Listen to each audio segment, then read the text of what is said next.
A homage to a watch that is an icon. Yep, the original to this design costs tens of thousands of dollars, literally. And yet we have a novelty watch, let's call it that, because it's tough calling this Poedagar a full-on homage. And yet it gives you the look, it gives you some good components, and overall not a bad fit considering you're paying $15 before tax. That's right. So we get a Cyclops, we get a mineral crystal, we get a stainless steel bracelet, we get a signed crown and signed bracelet. Yeah, so there's interesting things that we should be mentioning in this review. Now, the link to the listing is in the description below the video. Do check it out if you're after a sharp price. And now let's dive in and talk about this Poedagar 839 in detail. Let's do it.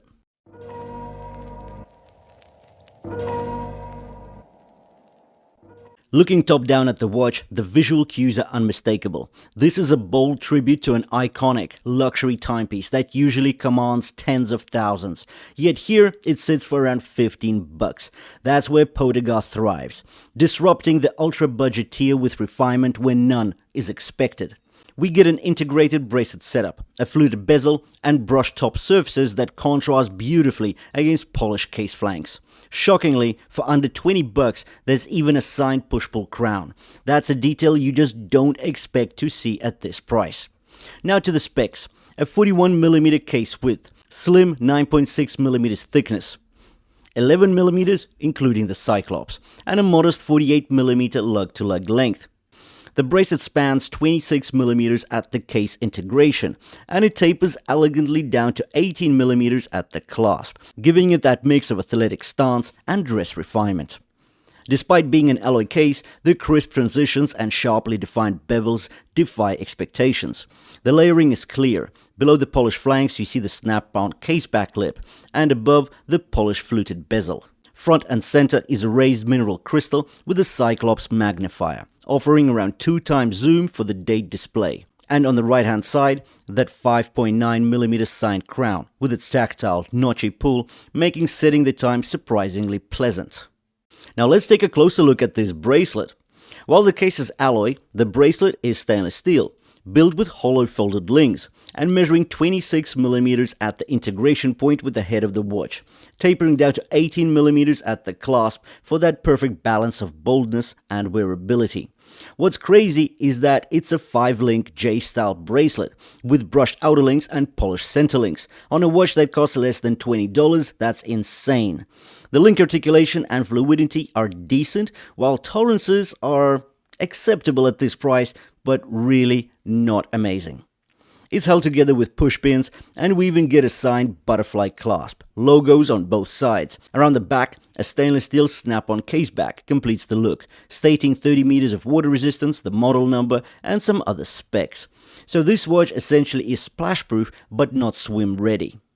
This watch is powered by a rudimentary and basic Chinese quartz movement, giving you that classic once per second tick. Time setting is straightforward thanks to the generously sized signed push-pull crown.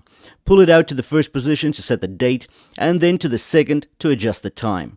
The crown offers smooth engagement and decent tactile feedback, making everyday adjustments quick and easy. And now to center stage, and we start with the mineral crystal up top that sits perfectly flush with the fluted bezel, meaning it doesn't protrude, which helps reduce the risk of accidental scratches. At 3 o'clock position, there's a raised Cyclops about 1.4mm tall, magnifying the date window.